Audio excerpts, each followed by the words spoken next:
Last time, Eliza read the letter. James is alive. He faked his death to escape a debt to Denton, and he left Eliza behind, alone, grieving, and in the dark. Denton showed up. 30 days to find James or lose the ranch. And when it was over, Cole sat down beside her on the porch steps. She didn't tell him to go. This is episode 4. She rode to find him. She left at midnight. She told herself it was practical, cooler for the horse, less chance of being followed. She did not examine the part of her that didn't want Cole to see her go. She'd ridden for 20 minutes when she heard hoofbeats behind her. She didn't stop. She already knew.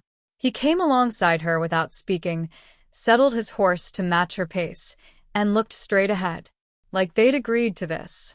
Like it had never been in question. I told you I'd go alone. You told me you were considering it. You didn't mention midnight. Cole. Eliza. The way he said her name, not softened, not pleading, just straightforward and certain, like it was simply the word for the most important thing in the sentence, made her stop arguing. If you're not subscribed yet, now is the time. Subscribe to get more interesting ranch stories like this. They rode together into the dark. They didn't talk much for the first hour. The silence between them had changed since the first morning. It had texture now, weight, the comfortable density of two people who had stopped performing ease and arrived at it. Around the second hour, Cole said, "You know where he'd go." It wasn't a question.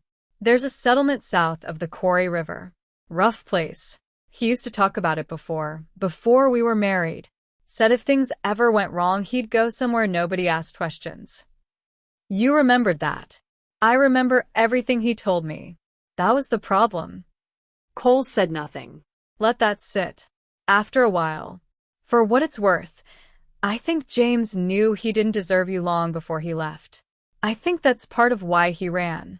It's easier to leave something than to try to be worthy of it and fail. That's generous. It's just true. Generous would be saying it excuses him. It doesn't. Eliza looked at the horizon. No. She agreed. It doesn't. The fire was small, enough to take the edge off the night without advertising their position. Cole had made it without discussion, the way he did most things. Quietly, competently, without requiring acknowledgement. Eliza sat across from him and looked at the fire and thought about the last 4 days. 4 days. A stranger in her barn, a letter from a dead man, a land agent with a deadline, and somewhere between all of it, this. Whatever this was. This man on the other side of a fire, who had no obligation to be here, and was here anyway. "What do you want?" She asked it before she decided to. He looked up from the fire. "When this is over," she said. "When we've found James and dealt with Denton, and the land is settled. What do you want?" He was quiet for a moment. Not evasive, thinking. "I've been moving for a long time. I've been good at it, moving, staying light, not owning much. But lately I keep thinking about." He stopped. About what it would feel like to stop. The fire crackled. The river ran. "I think," Cole said carefully, "that I came to Hartley Ranch because of a promise to a man I respected. But I think I might have reasons to stay that have nothing to do with him." He was looking at the fire when he said it, and then he was looking at her, and Eliza found that she did not look away. She said, "Cole." And he leaned forward, and she leaned forward, and the gunshot split the air like the world had been waiting for exactly this moment to remind them what kind of story they were living in. 3 of them, out of the dark, Denton's men. She recognized the horses, the brand, the 2 good coats. Cole was on his feet before the echo died. He put himself between Eliza and the riders with the same unhesitating instinct as he'd stood beside her on the porch, except this time there was nothing casual about it. "She's got nothing to do with Denton's business," he said. His voice was flat, cold, and very clear. "She's Hartley's wife." The lead rider said, "That makes her our business." "Right away. All 3 of you. There's one of you. That's not the ratio you think it is." Eliza had found the rifle in her saddlebag. She came up beside Cole with it leveled, which revised the math further. The lead writer spat. Denton's going to hear about this. Tell him I said hello, Eliza said. He was close. Closer than necessary. She could feel the warmth of him through the cold night air. Neither of them moved for a moment that was long enough to be something. Then he stepped back. You all right? Yes. Your side. Grazed. It's nothing. Blood on his shirt said otherwise. She pressed her hand flat against it without thinking, felt him go very still, kept pressure until she was satisfied.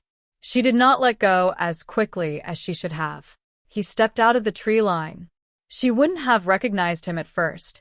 He was thinner, older, carrying something in his face that she'd never seen there before. But the walk was the same. The angle of the head was the same. The way he stopped when he saw her, like the sight of her had knocked all the movement out of him. James Hartley, alive. Looking at Cole's hand, which was still loosely on the reins of her horse from when he'd guided her through the dark, fingers close to hers. Looking at that and at her face and at Cole's face and understanding, not everything but enough.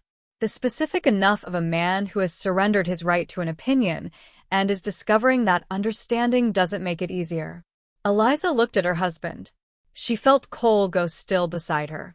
She thought about 14 months of silence. About a letter. About a man sitting on her porch fence in the dark, waiting. She thought about a fire by a river and a question neither of them had finished. She straightened in the saddle. She was going to need to be very careful about the order of the next thing she said. They say the hardest thing about the truth is not the knowing of it. It's the rearranging, the putting down of the story you'd been living in, and the picking up of the one that turns out to be real. Eliza Hartley had rearranged herself once when James died. She'd done it again when she learned he hadn't. She was good at it by now. She was getting practice. She looked at the man who was supposed to be her husband and felt, not love, not hate, something more complicated than both. Something that had once been love and had been through enough weather to become something else entirely. And she looked at Cole. Cole, who had come because of a promise and stayed because of something he hadn't been able to name out loud yet. Cole, who put himself between her and danger with a steadiness that looked like habit, but she was beginning to understand was choice. Cole, whose hand had been on the reins of her horse and whose thumb, for just a second in the dark, had pressed warm against her knuckles. She was going to need to be very careful about the order of things, about what she chose. James looked at Cole for a long time. Then he looked at Eliza. Then he said something she had not expected from a man who had run from every hard thing in his life. He said, I know. And she knew he meant all of it. That's episode 4. James is standing right there. Cole is right there. And the question Eliza couldn't finish by the river is still sitting unanswered in the air between all three of them. I need your vote. What should Eliza do now that James is back? Your answer is going to tell me a lot about you. Leave it below. Episode 5 is the one I've been building toward. It drops Tuesday, 30th of June, and if you're not subscribed yet, now is the time. See you at the ranch.